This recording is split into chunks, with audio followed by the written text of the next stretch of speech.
네, 제21대 대통령 선거가 12일 앞으로 다가오면서 각 당 사이 신경전도 거세지고 있습니다. 민주당은 윤석열 전 대통령을 고리로 국민의힘이 내란의 바다에 아직도 허우적거리고 있다며 비난했고, 국민의힘은 현재 대한민국은 총통제 위기를 앞두고 갈림길에 섰다고 맞받았습니다. 국회 최재 기자 연결합니다. 김다연 기자. 네, 국회입니다. 네, 먼저 오늘 민주당 회의에서 어떤 발언들 나왔습니까? 네, 민주당 윤호중 총괄선대 본부장은 회의에서 윤석열 전 대통령이 부정선거 영화 관람으로 선거제도 구축을 위한 국민들의 노력을 모욕했다고 비난했습니다. 그런데도 김문수 후보는 내란의 바다에 허우적거리는 것도 모자라 선거판을 진흙탕으로 만들고 있다며 부정선거론으로 이번 선거를 내란으로 몰고 가려는 사전 빌드업은 아니길 바란다고 지적했습니다. 민주당은 외연 확장에도 집중하고 있는데 간밤에는 윤석열 정부 대통령실 출신인 김대남 전 행정관의 캠프 합류를 두고 혼선이 이어졌습니다. 윤석열 정부 대통령실 참모 출신으로는 처음 이재명 캠프에 합류한 사실이 알려지며 갑론을박이 벌어지자 제자리로 돌아가 김문수 후보를 지지하겠다며 입장을 철회한 겁니다. 이에 당은 절차를 제대로 거치지 않은 영입 혼선에 경위 파악을 지시했다고 밝혔습니다. 이재명 대표는 최근 유세 현장에서 즉흥 연설을 늘리고 있는데 이 캠프 측은 말실수에 촉각을 곤두세우면서도 지지층 결집에 효과가 있을 거로 보고 있습니다. 캠프 관계자는 YTN에 방탄 유리 등으로 소통에 제한이 있어서 메시지 강도나 단어 선택이 강해지는 것 같다면서도 앞으로도 상대 당의 실수를 그냥 넘어가지는 않을 거라고 말했습니다.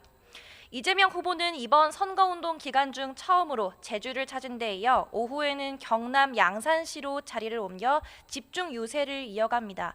내일은 경남 김해 봉화마을에서 고 노무현 전 대통령 16주기 추도식에 참석하는데 문재인 전 대통령과의 만남도 이뤄질 전망입니다. 네, 국민의힘 김문수 후보는 나흘째 수도권 유세를 이어갔지요. 네, 오늘은 특히 본인이 내리 3선 의원을 했던 지역구인 경기도 부천을 찾아 표심에 호소합니다. 지역 유세에 앞서 오전에는 정치 개혁을 주제로 한 긴급 기자회견을 열어 대통령 임기 단축뿐만 아니라 불소추 특권 폐지, 또 국회의원 정수 10% 감축, 국민 소환제 도입 등 여러 구상을 발표했습니다. 회견에는 손학규 전 바른미래당 대표가 참석해 깜짝 지지선언을 하기도 했는데 김 후보는 이번 선거는 제2의 민주화를 이룩할지 아니면 총통제 불행으로 갈지 갈림길이라며 한 표를 호소했습니다.